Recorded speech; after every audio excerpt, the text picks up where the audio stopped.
Hello everyone and welcome to a quick preview of what just happened at Hartford Regionals just this past weekend. Now, crazy tournament, 751 players, not breaking the all-time record that Fort Wayne for a regional holds now. However, I believe 751 players is bigger than all of the regionals last year, so pretty big tournament, huge turnout in the Masters division, and Igor Costa was able to crown himself champion finally, because I know he has made several top 8s and top 4s this past season or this past year at regionals. However, he had not been able to get that win, and very crucially he got the win against a really bad matchup against Greninja with this incredibly powerful Volcanion EX list. Now, this is gonna be a very quick review of some of the lists, of very interesting lists that we saw make top 8 at this regional. First off, we have Igor's, which is incredibly consistent: 15 Fire Energy, 4 Volcanion EX, 4 Baby Volcanion, 2 Turtonator, 2 Tabulele, and Oranguru. So Oranguru and Tabulele are great supporters. 4 Volcanion EX and 4 Baby Volcanion have great synergy between them. And then you have the 2 Turtonator GX because they're really good against Gardevoir because they do discard the energy, therefore they're less prone to getting revenge knocked out, and it also deals just that little bit extra damage, which combined with Fighting Fury Belt and the steam ups allows you to get some KOs a lot easier. Now, 4 Sycamore, 4 N, and 4 Guzma, maximum consistency, and then we have 1 Lily teched out. This deck does manage to play a lot of resources on turn 1, manages to empty its hand through Steam Up, through playing things like Max Elixir or playing down tool cards, and so Lily is a really great card. We might start seeing Lily pop up in a few decks, but for example, I wouldn't advise playing Lily in a Gardevoir deck or in a setup deck where you want to bridge it turn 1 rather, and you might be holding rare candies or evolutions in your hand which you can't immediately play down on turn 1, and therefore you don't get the effect of the 8 cards if it's your first turn. Now, the 2 Enhanced Hammer are a direct counter to Gardevoir GX. It's a very specific addition to the deck, and sure, it helps against many things that use double colorless energy or other special energy such as Splash. However, its main use is to delay Gardevoir GX from getting revenge knockouts, and any turn Gardevoir GX doesn't get a knockout means there's an opening for Volcanion to take the matchup. And yeah, I mean, the best thing about this list is how simple it is and how straightforward it is. It rewards consistency, it does the same thing every time. Every game you play, you have 3 switching cards to try and make sure that Baby Bulk leads the price trade-off. You have the 4 Max Elixirs to accelerate energy. You have the single Supra, and yeah, pretty amazing deck by the TCG Castle team. I know Igor Costa played this, Ryan Sablehouse, Jimmy Pendarvis, Rahul Reddy. All of those guys played this very same list. Azul Garcia Griego as well, probably Brad Kursho too, and yeah, very solid deck. I actually played against Jimmy Pendarvis in round 4. We both got top 8 at Worlds last year. We faced off in Fort Wayne, and now we faced off again at Hartford, and we tied, but I was in awe at how fast and how powerful his Volcanion deck was, and I'm really not surprised that, that it won the event. Now, that's the first place list. Now let's take a look at the second place list, which was actually Greninja. So Greninja lost to Volcanion in a best of 3, which was really impressive play by Igor. Some really unlucky play, or really unlucky draws for Michael Long, who is a first year's master player. And he also got second place at Worlds in the seniors division. So really big statement to do so well really quickly. In the Masters division, I believe he also made day 2 at Fort Wayne, so really stepping up his game. And with Greninja, which he did use to a second place finish at Worlds. Now, very interesting here, we have the 4-4-4-3 Greninja break line, which is as expected. We have the 1-1 Starmie, which Starmie is one of the best supporters for Greninja, even better than Artillery, just because once you're set up, all you want are energy pretty much in order to be able to Giant Water Shuriken every turn. and auxiliary sometimes nets you that, but if you're not recycling the energy you're using through Fisherman or through Starmie or other means, you're going to run out, and then your damage output isn't as impressive. However, Michael did play one Espeon EX, one Tapu Fini GX, and one Tapu Lele GX. So Greninja is starting to see some GX supporters.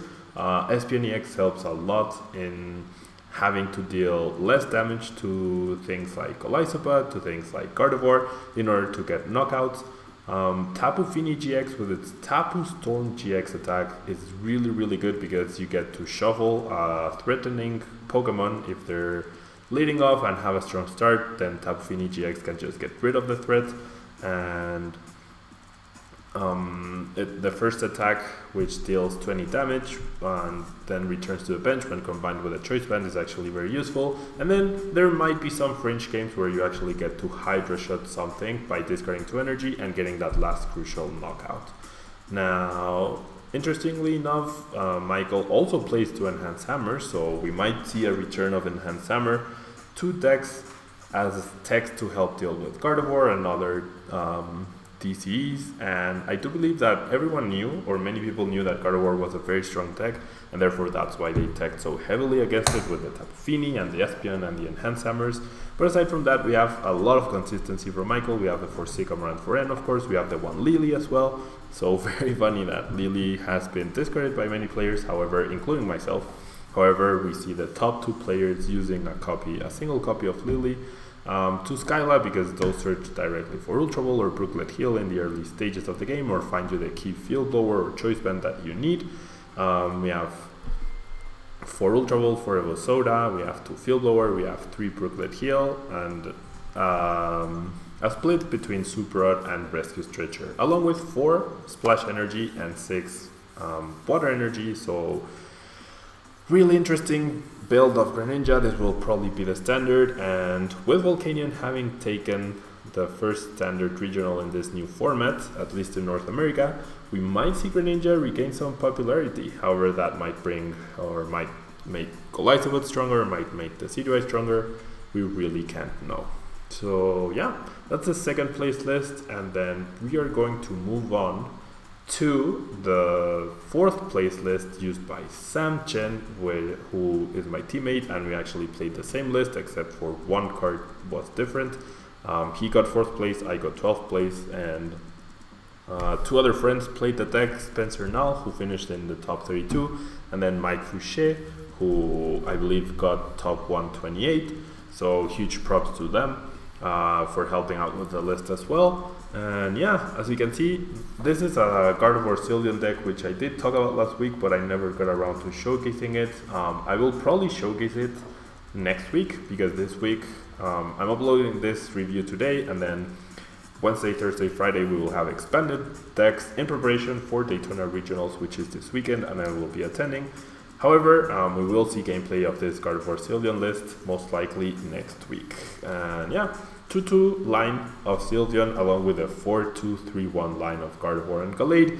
The Sylveon gets you a lot of early game consistency, or adds a lot of early game consistency to the deck, just because Magical Ribbon finds you any 3 cards, and if you make the right decision on those 3 cards, you'll probably get a huge advantage, because usually when you're using Sycamore, you're hoping to hit 1 or 2 specific cards you need. However, with Magical Ribbon, you get to choose. So there's a lot of skill involved in choosing the right cards, and with there being no more VS Seeker, there's a chance that, or there's a higher chance that the cards you chose will stick, just because there are less ends being played. And even if they keep getting shuffled back, you also get the extra benefit of the fact that those ends your opponent uses early on to deny your Magical Ribbon are ends that he or she will not have in the later stages of the game, in order to end away your game-winning Guzma or your game-winning DCE. So it's a win-win scenario, even if you get end. Then Fairy Wind provides a really good aggressive option for the deck that it didn't usually have, just because it was lacking or just because you needed to set up a turn 2 Gardevoir GX Regulate with PR Rare Candy in order to do that. But this way, with the Energy Evolution Eevee, you immediately get the Sylveon, and so all you need is a TCE to start swinging for 110. And then finally, we have the Plea GX attack, which is incredible. If you guys want to see my match against Jimmy Pendarvis in round 4, you can see how I used Plea GX to make a huge comeback in a game that I was probably going to lose otherwise. And Plea GX is a great GX attack in every matchup except Gardevoir, where you probably want to use Twilight GX, is it? Yeah, Twilight GX in order to return a lot of item cards to your discard pile and reduce Gardevoir's damage output. So that GX attack was very fringe. Not very useful in many matchups, however, Plea GX is incredibly useful. Then we have the 1-1 Auxiliary line, pretty awesome. Support Pokemon, I actually wish I could be running a 2-2 line, however, only 1-1 fits because we do have to prioritize the Sylveon. And then, as far as supporter cards go, we have 4 Sycamore, 4 N, 3 Guzma, 1 Bridget, and 1 Acerola. The one difference between my and Sam Chen's list, actually, I used that one card different and the other 3 guys used the exact same list.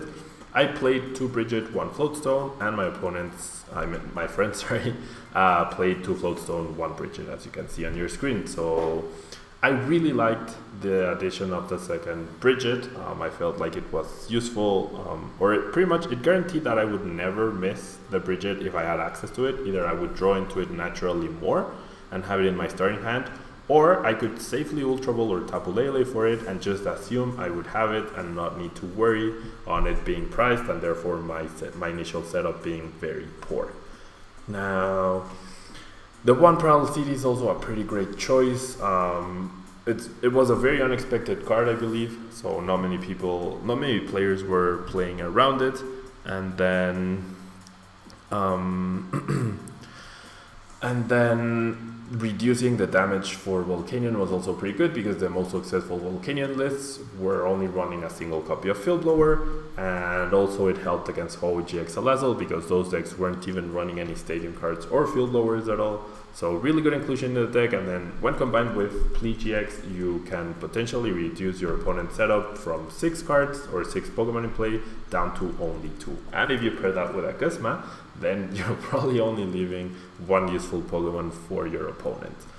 Now, aside from that, we have consistency for Ultra Ball, for Rare Candy, 2 Field Blower, 2 Choice Band, 2 Floatstone, and a single Super Rod. Many people ask me why Super Rod over Rescue Stretcher, and it's because we're running only 8 basic Fairy Energy and no way to get them back, no Fisherman or anything, so Super Rod gives you the flexibility of choosing between Pokemon and Energy, whereas Rescue Stretcher only gets you Pokemon back. So that is Sam Chen's top 4 list, and I guess my list with a 1 card different, the top 16 Gardevoir Sylveon list. And finally, we are going to review the very talked about and debated BKT-Bulu list that managed to get top 8.